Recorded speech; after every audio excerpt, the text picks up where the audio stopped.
യഥാർത്ഥത്തിൽ ജനങ്ങൾ പ്രശ്നങ്ങൾ പരിഹരിക്കുന്നതിന് വേണ്ടി വല്ലാതെ ബുദ്ധിമുട്ടാൻ പാടില്ല.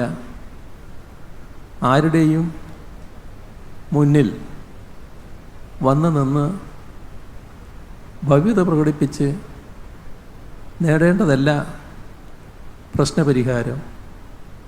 അത് അവരുടെ അവകാശമാണ്. പ്രശ്നങ്ങളുണ്ടായെങ്കിൽ അത് പരിഹരിച്ചു കൊടുക്കേണ്ടത് സർക്കാരിൻ്റെ ഭാഗമായി അല്ലെങ്കിൽ സർക്കാരിൻ്റെ ബാധ്യതയാണ്. സർക്കാരിൻ്റെ ബാധ്യത എന്ന് പറയുമ്പോൾ സർക്കാരിൻ്റെ ഭാഗമായാണ് താഴെയുള്ള വില്ലേജ് പഞ്ചായത്ത് ഓഫീസ് മുതൽ സെക്രട്ടേറിയറ്റ് തലം വരെയുള്ള എല്ലാ ഉദ്യോഗസ്ഥരും പ്രവർത്തിക്കുന്നു.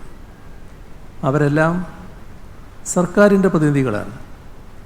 അപ്പോൾ സർക്കാർ എന്ന നിലക്ക് സ്വീകരിക്കേണ്ടത് ഇത്തരമൊരു സമീപനമാണ് എന്നതാണ്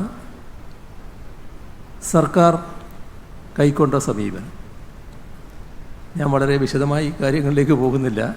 ഇതിൻ്റെ ഭാഗമായുള്ള ഒട്ടേറെ പുതിയ സമീപനങ്ങൾ നമ്മൾ സ്വീകരിച്ചിരുന്നു.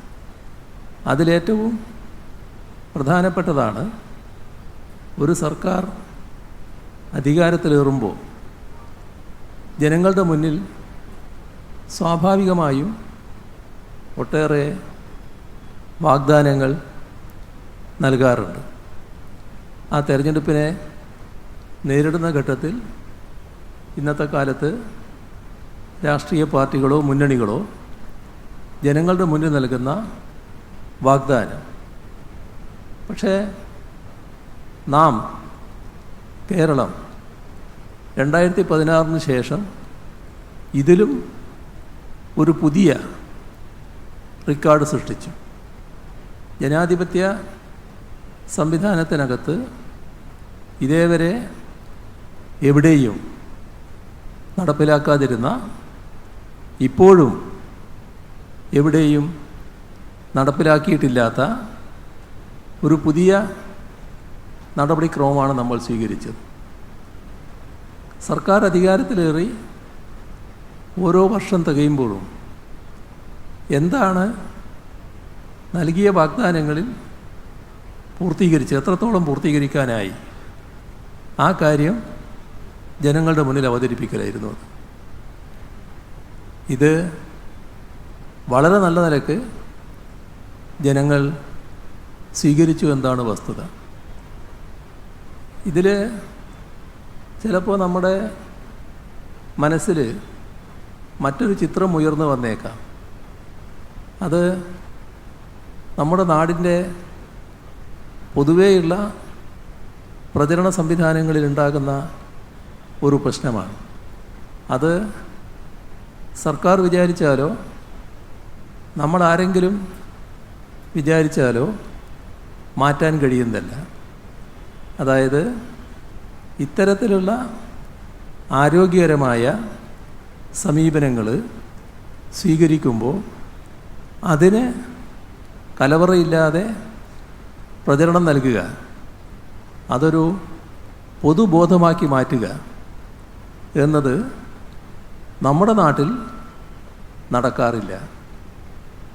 അതിന് ഇടയാക്കുന്നത് ഇത് പ്രചരിച്ചു പോയാൽ, ആളുകൾ അറിഞ്ഞു പോയാൽ, ഇത് നടപ്പിലാക്കിയ ഗവൺമെൻറ്റിനും അതിൻ്റെ പിന്നിൽ പ്രവർത്തിക്കുന്ന മുന്നണിക്കും ഗുണകരമായി പോകുമോ എന്ന ഒരാശങ്ക സ്വാഭാവികമായി ചിലർക്കുണ്ടാവും.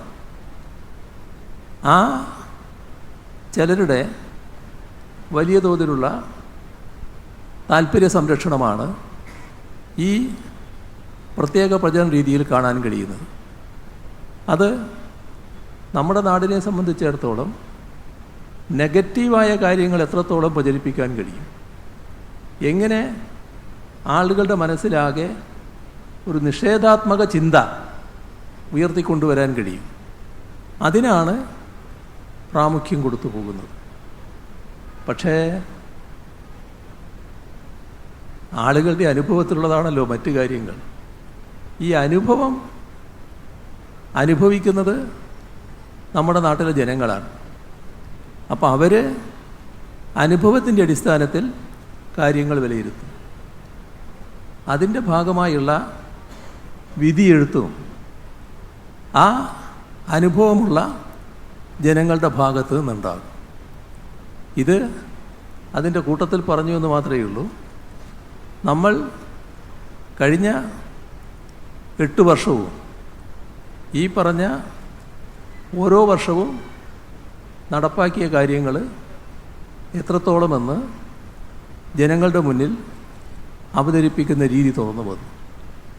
അതോടൊപ്പം തന്നെ ഫയലുകൾ കെട്ടിക്കിടക്കുന്നത് അവസാനിപ്പിക്കുന്നതിന് വേണ്ടിയുള്ള വലിയ ശ്രമം എല്ലാ തലങ്ങളിലും നടന്നു.